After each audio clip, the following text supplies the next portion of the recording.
নমস্কাৰ শিক্ষাগুৰুসকল, আপোনালোক সকলোকে মোৰ ইউটিউব চেনেল আমিনুৰ চিয়াচিচিলৈ পুনৰ এবাৰ স্বাগতম জনাইছোঁ।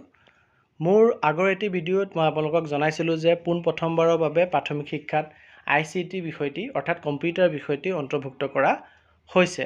আৰু তেতিয়া আমাৰ মাজত এটি প্ৰশ্ন জাগ্ৰত হৈছিল যে ICT প্ৰাথমিকত যেহেতু ইন্ট্ৰডিউচ কৰিছে, এই ICT বিষয়ে পাঠদান বিদ্যালয়ত কোনে কৰিব? এই ক্ষেত্ৰত আজি এটি নিৰ্দেশনা প্ৰকাশ পাইছে। মই নিৰ্দেশনাটো আপোনালোকক শ্বেয়াৰ কৰিম। ভিডিঅ'টো শেষলৈকে চাব, চাই ভাল পালে লাইক এণ্ড শ্বেয়াৰ কৰিব, আৰু চেনেলটো যদি এতিয়াও ছাবস্ক্ৰাইব কৰা নাই কাইণ্ডলি ছাবস্ক্ৰাইব কৰিব।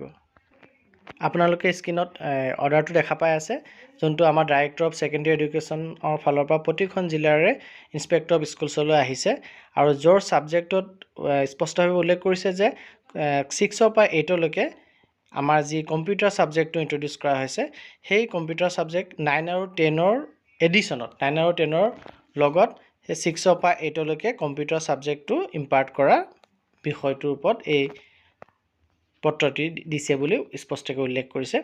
আৰু ইয়াত লিখিছে যে আপোনালোকক ইয়াৰ দ্বাৰা জনোৱা হয় যে ফ্ৰী টেক্সট বুক কম্পিউটাৰ ছাবজেক্টৰ ইতিমধ্যে প্ৰভাইড কৰা হৈছে 6ৰ পৰা 8লৈকে প্ৰতিখন চৰকাৰী আৰু বাধ্যশিক্ষিত বিদ্যালয়লৈ 2024-25 বৰ্ষৰ বাবে কম্পিউটাৰ বিষয়ৰ কিতাপ অলৰেডি প্ৰভাইড কৰা যোগান ধৰা হৈছে। এই ক্ষেত্ৰত জনাব বিচাৰে যে প্ৰতিজন পাৰ্ট টাইম ICT ইনষ্ট্ৰাক্টৰ যিসকল আছে, তেওঁলোকে doctor Banikanta Kakati computer literacy প্ৰগ্ৰামৰ আণ্ডাৰত কাম কৰে। IT আৰু ৰিটেল টেড টিচাৰ্ছ আছে বিদ্যালয়সমূহত এভেইলেবল যাৰ আছে, তেওঁলোকে অৰ্থাৎ doctor Banikanta Kakati computer literacy প্ৰগ্ৰামৰ যি ICT ইনষ্ট্ৰাক্টৰ আছে, IT টিচাৰ আছে বা ৰিটেল টেড টিচাৰ্ছ আছে বিদ্যালয়ত যাৰ আছে, তেওঁলোকক এই কম্পিউটাৰ ছাবজেক্টৰ ক্লাছ 9 আৰু 10ৰ ক্লাছৰ উপৰঞ্চি হিচাপে 6ৰ পৰা 8লৈকে তেওঁলোকে কম্পিউটাৰ ছাবজেক্টৰ ক্লাছ তেওঁলোকে ল'ব লাগিব। আৰু সেইবিলাক স্কুল য'ত তেনেধৰণৰ শিক্ষক নাই, অৰ্থাৎ ICT ইনষ্ট্ৰাক্টৰ্ছ নাই, IT টিচাৰ নাই বা ৰিটেল ট্ৰেড টিচাৰ নাইকিয়া, তেনেধৰণৰ বিদ্যালয়সমূহত ছায়েন্স টিচাৰে এই দায়িত্বটো ল'ব লাগিব, কম্পিউটাৰ ছাবজেক্ট পঢ়োৱাৰ দায়িত্ব ল'ব লাগিব।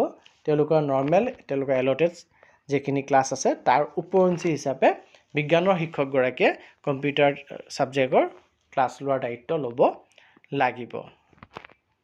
গতিকে ছাত্ৰ ছাত্ৰীসকলৰ গ্ৰেটাৰ ইণ্টাৰেষ্টৰ প্ৰতি লক্ষ্য ৰাখি পেলাই 2024-25 কাৰেণ্ট যোনটো বৰ্ষ চলি আছে একাডেমিক ইয়েৰ, তাত ক্লাছ 9-10ৰ উপৰঞ্চি হিচাপে ক্লাছ 6ৰ পৰা 8লৈকেও যাতে কম্পিউটাৰৰ পাঠদান হয়, তাৰ কাৰণে প্ৰতিজন হেড টিচাৰে নেচেচাৰী যি প্ৰয়োজনীয় ব্যৱস্থা গ্ৰহণ কৰিব লাগিব, সেই ব্যৱস্থা গ্ৰহণৰ বাবে অনুৰোধ কৰি পেলাই এই পত্ৰটি পঠোৱা হৈছে। গতিকে এক কথাত ক'ব গ'লে এতিয়াৰ পৰা 6ৰ পৰা 8লৈকে কম্পিউটাৰ ছাবজেক্টটো অন্তৰ্ভুক্ত হৈছে এই একাডেমিক ইয়েৰৰ পৰা। তাৰ পাঠ্যপুথি ইতিমধ্যে যোগান ধৰা হৈছে আৰু তাৰ পাঠদানৰ কাৰণে দায়িত্ব দিয়া হৈছে যিসকল ICT ইনষ্ট্ৰাক্টৰ্ছ আছে পাৰ্ট টাইম তেওঁলোকক।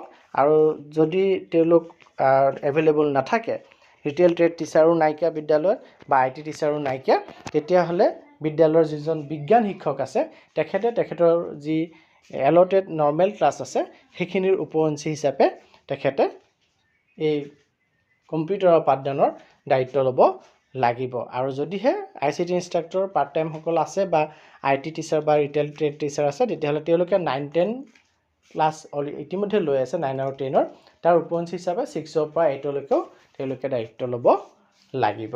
গতিকে ইনফৰ্মেশ্যনখিনি ইম্পৰ্টেণ্ট বুলি ভাবিলে কাইণ্ডলি শ্বেয়াৰ কৰিব, আৰু চেনেলটো যদি এতিয়াও ছাবস্ক্ৰাইব কৰা নাই কাইণ্ডলি ছাবস্ক্ৰাইব কৰিব। ধন্যবাদ।